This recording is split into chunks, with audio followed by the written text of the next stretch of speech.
सभी को वंदे मातरम, जय श्री राम। आप सबका हमारे YouTube चैनल पे एक बार फिर से स्वागत है। आज हम चैप्टर नंबर 3 करंट इलेक्ट्रिसिटी का टेक्स्ट बुक क्वेश्चन नंबर 1 से स्टार्ट करते हैं। क्वेश्चन नंबर 1 क्या कहता है एक बार मैं आपके लिए रीड कर लेता हूं, फिर उसके बाद हम क्वेश्चन शुरू करते हैं। Question number 3.1, the storage battery of A car has an EMF of 12 volt if the internal resistance of the battery is 0.5 ohm, what is the maximum current that can be drawn from the battery? चलो ठीक है, data में क्या क्या दिया हुआ है एक बार हम पहले लिख लेते हैं। आपके पास एक बैटरी है जिसका EMF आपको दिया हुआ है 12 वोल्ट। क्वेश्चन नंबर 3.1 मतलब आपको EMF गिवन है कितना, 12 वोल्ट, ठीक है। और इंटरनल रेजिस्टेंस गिवन है आपको small r is equal to कितना, 0.4 ओम। वो कह रहा है आई मैक्सिमम की वैल्यू निकालो, मतलब आई मैक्सिमम, यहां पे स्पेसिफिकली मैक्सिमम मेंशन किया, ये कितना होगा ये।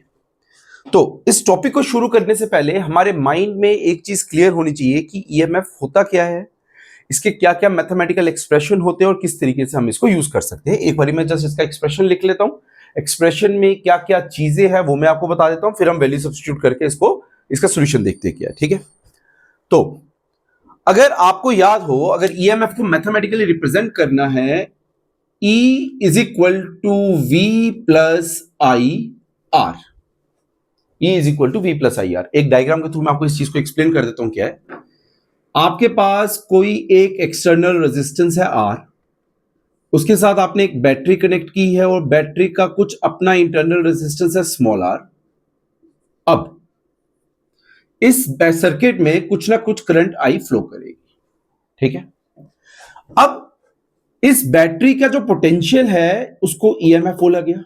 कौन सा पोटेंशियल, जो उस बैटरी के ऊपर लिखा हुआ, उसको ऊपर लिखा होता है 12 वोल्ट 15 वोल्ट, ठीक है।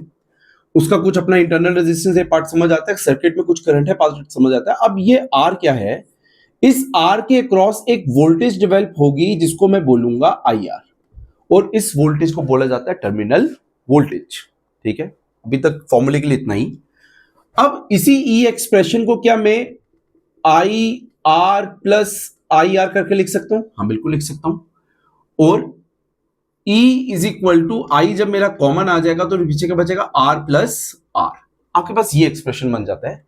गिवन कंडीशन में कैपिटल R मतलब लोड रेजिस्टेंस आपको नहीं दिया हुआ और पूछ रहा है कि मैक्सिमम करंट कितनी होगी, तो आपके पास जो गिवन कंडीशन है इसमें कैपिटल R की वैल्यू 0 है, ठीक है। That was the hidden part.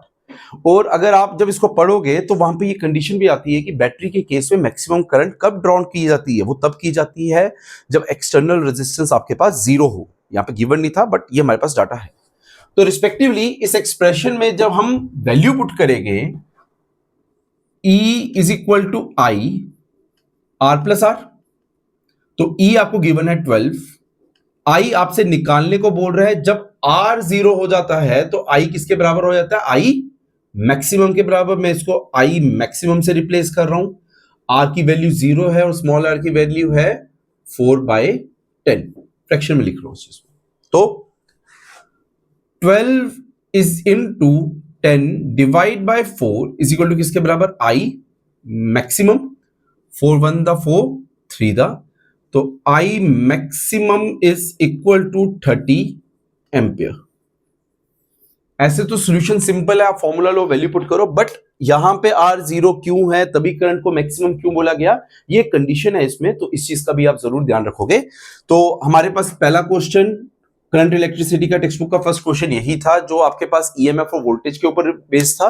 तो उसमें आपके पास आई मैक्सिमम की वैल्यू कितनी आती है, 30 एम्पियर। अब हम नेक्स्ट वीडियो में क्वेश्चन नंबर 3.2 की बात करेंगे। तब तक के लिए आप सबको नमस्कार, वंदे मातरम, जय श्री राम।